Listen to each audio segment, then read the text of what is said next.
Hey everyone, Noah here with Full Balance Fitness, and here are my top 2 chest exercises that you can do from home.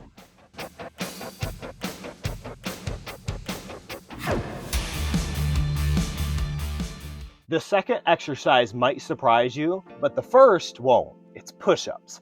With push-ups, there are a couple ways you can do it.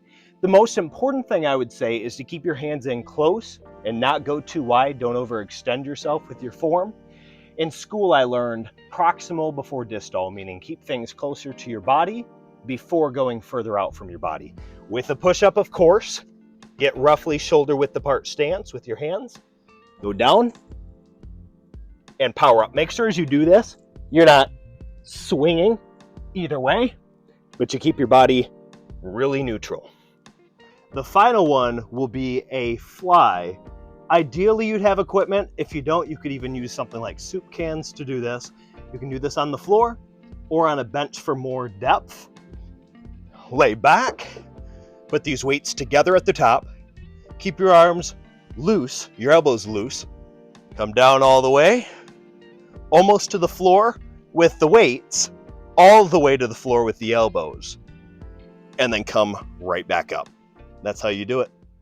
Whether you're new to exercise or you're experienced, you're working out from home or within a gym, it's going to be important to remember that the pec muscles are very strong and can be pushed to their limit.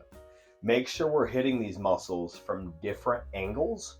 So today in particular, we did a press and we did a fly, stretching those muscle fibers in different directions. When you're in the gym, obviously, you'll be able to utilize heavier equipment. You'll be able to do an incline, a decline, a flat, all of that.